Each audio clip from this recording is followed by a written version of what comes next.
House of the Dragon Season 1 has certainly been a journey so far, and with episode 8 we jump forward 6 years, with this being the final time jump. This episode begins with a discussion between Rhaenys and Vaemond that Lord Corlys is not in such a great shape and that he's got a fever that is potentially deadly. And with that in mind sparks a discussion about who should inherit the Driftwood throne.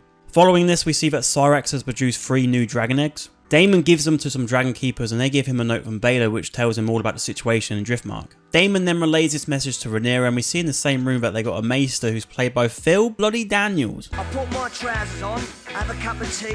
Rhaenyra and Daemon return to King's Landing, and it's a little bit like going back to your parents' house and seeing they've redecorated your bedroom, because the place looks something like how they remember it. Instead it's all been decorated with things about the Seven. Before Alicent goes to meet the pair, she has to deal with quite a big issue regarding Aegon. As it turns out, Aegon had his way with one of the handmaids. So Alicent meets with the handmaid in question, and you can see that she's clearly distressed about the whole situation. Alicent pays her off and tells her not to speak of this to anyone else, and also gives her a moon tea, which we saw Rhaenyra take earlier on in the season, which is basically a drink to stop any pregnancies. And there's a great line by Alicent as she gives the tea to the handmaiden where she says that it's best to be certain, which can be taken in 2 different ways, whether that means best be certain that she won't get pregnant or best be certain that she won't say anything. So depending what happens going forward, Alicent might even go further in the future. Rhaenyra and Daemon go up to see Viserys and they see that he's in an absolutely awful state. You know, he's taking ages between each breath, he's clearly just dying, and it's a very sad scene in that way because we've seen him from the start of the show with all the different time skips. We thought he might die earlier on, but he's continued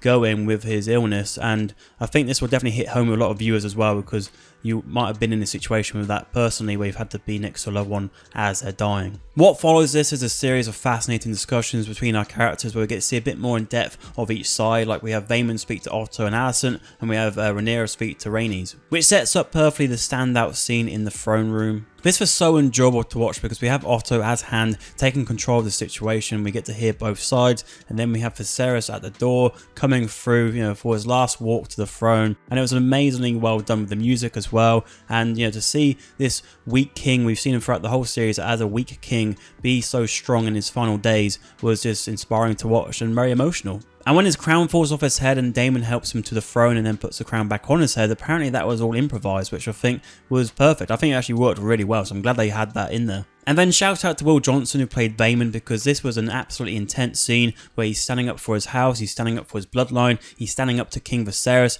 but as Daemon was hoping, he goes a bit too far and then Daemon does the job and slices him up. In what was one of the finest cuts I think I've ever seen, as he sliced him from his mouth upwards. I mean, I don't even slice carrots as well as he sliced heads, so fair play to Daemon there, and also he delivered a fantastic one-liner as well to him.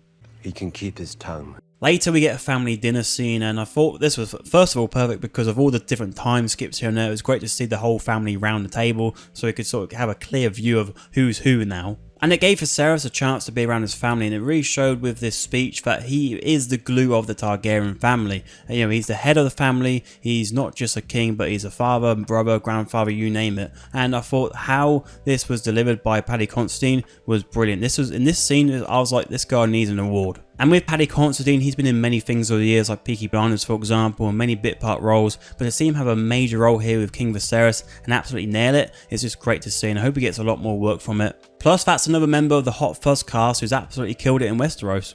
Viserys leaves the dinner with his family seemingly more closer, but after he's gone, it all starts kicking off. Daemon and Aemon look like they might have some good conversations going forward, whereas Alicent and Rhaenyra seem to be on better terms. We have a brief scene of one of Alicent's handmaids going to the White Worm and discussing what happened at the castle that night. And the episode closes out with Viserys talking to Alicent about Aegon's dream, which he was talking to Rhaenyra earlier about in the episode, and she thinks he's talking about Aegon, her son, so that's how it all gets misconstrued. And with Viserys' last breath, he says "my love" and then dies, and the episode ends. For me, this was my favourite episode from the season so far. I just absolutely loved it. I thought it was bloody brilliant. I was so invested. It was very depressing, but I was just so engaged the whole time, and I was just hoping it was never going to end. King Viserys bows out, and with that, so does Paddy Considine, and the show will miss that character and also the talented actor behind him. And overall, episode 8 was all surrounded around one major issue, that being the Driftwood throne. And it was filled with many little details, like for example, Rhaenyra being pregnant again. So, with episode 9's preview, it looks like a lot of these things